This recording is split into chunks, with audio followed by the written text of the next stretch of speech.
ये एक नुमाइश जो है यहाँ पर भी है, जो कि मस्जिद नबवी की इमारत से मुतल्लिक़ा है और मिंबर के बारे में, मेहराब के बारे में और रोज़े रसूल सल्लल्लाहु अलैहि वसल्लम के बारे में है। बड़ा बेहतरीन किस्म का जो है उन्होंने ये बनाया है एग्ज़िबिशन हॉल। और इस ये देखें ना, ये 309 नंबर गेट है। यहाँ से आते हैं तो ये इसका दरवाज़ा है, लेकिन इसके कभी ये खोलते हैं, कभी वो दूसरा खोल देते हैं। और इस तरफ ये मस्जिद गमामा की साइड है, ये सारी मस्जिद गमामा, और ये इस साइड पे आप आएँगे तो ये बड़ी ज़बरदस्त है। मैं आपको अंदर से दिखाता हूँ। और इसका जो ख़िताम है वो मिस्क है, यानी आखिरी जो चीज़ है ना, वो देखने वाली चीज़ है, बहुत मज़ा आता है।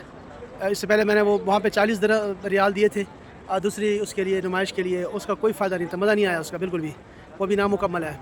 तो वो पैसे यहाँ पूरे हो गए मेरे, बहुत मज़ा आया, बहुत मज़ा आया।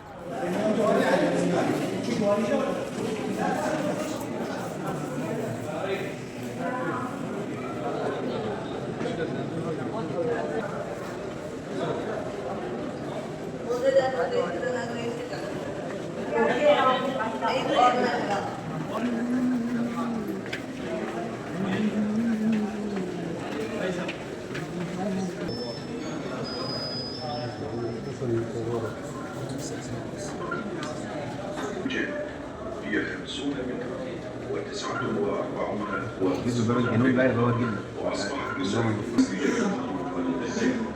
أما أبواب المسجد جعلها رسول الله صلى الله عليه وسلم إلى المدينة حتى اجتمع مع أصحابه في بناء المسجد وهم يرتكزون وهو معهم يقول: اللهم لا خير إلا خير الآخرة فاغفر للأنصار والمهاجر. جعلوا أساس المسجد من الحجارة وبنوا باقيه من اللبن وسقف بالجليد وجعلت أعمدته من جذوع النخل. وكان اتجاه القبلة إلى بيت المقدس في الجهة الشمالية منه. كان طول المسجد 35 مترا وعرضه 30 مترا وارتفاعه مترين والمساحة الكلية له 1050 مترا مربعا.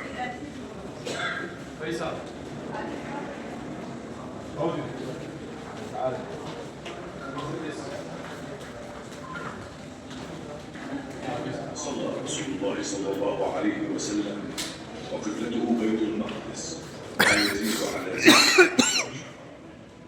وكان يحب أن تكون قبلته إلى الكعبة قبلة أبيه إبراهيم عليه السلام فاستجاب الله له.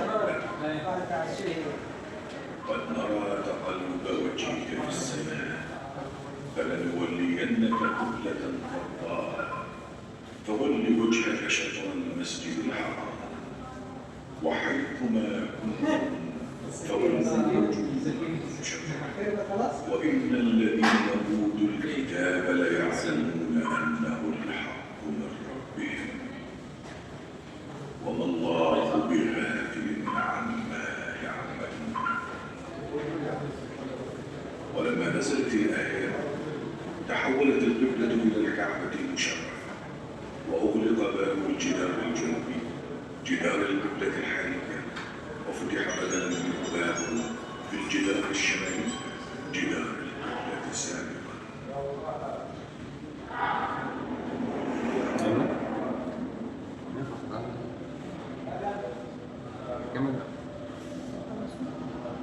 بعد عودة النبي صلى الله عليه وسلم من غزوة خيبر عام 7 للهجرة ضاق المسجد بالمسلمين فشرع بالتوسعة الأولى للمسجد وكانت من الجهات الجنوبية والغربية والشمالية.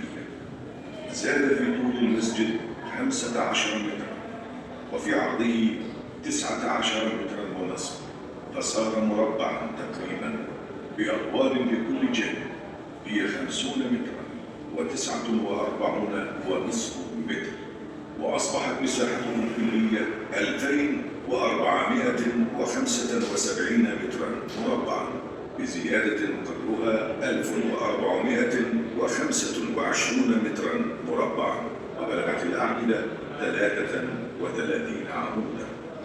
وكانت الإنارة مشاعل من جليد النخل وأسرجة توقد بالزيت. أما أبواب المسجد فجعلها رسول الله صلى الله عليه وسلم 3 في الجهة الشمالية وفي الجهة الغربية وسمي باب عاتكة ثم عرف بباب الرحمة. وفي الجهة الشرقية سمي باب عثمان ثم عرف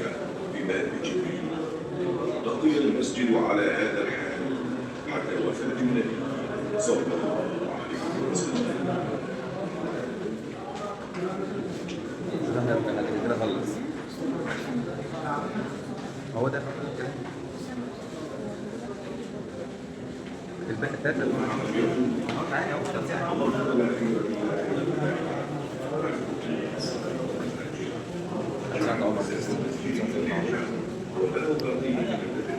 وسقط بالجن وجعلت عاملته من جذوع النخل وكانت جهة الذي إلى ذكر الشعير.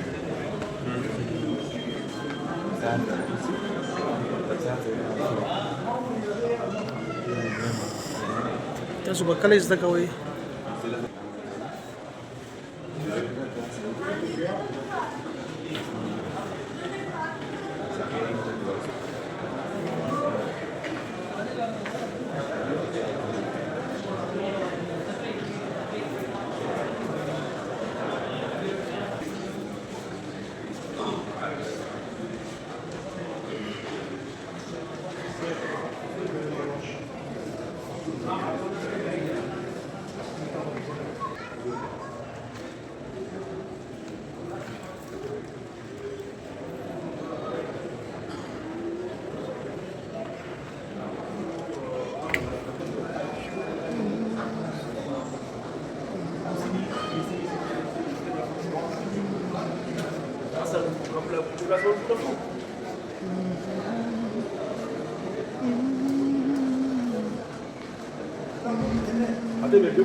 Kila waktu itu nggak makan ya.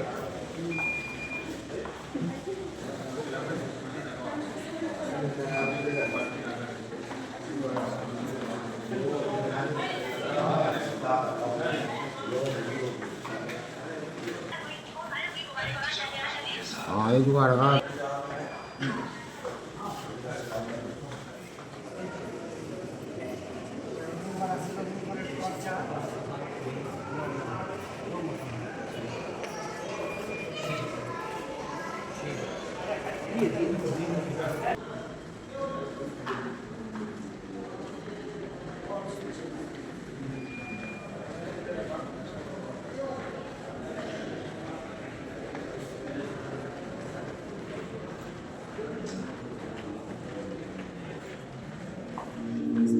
الأجرة النبوية.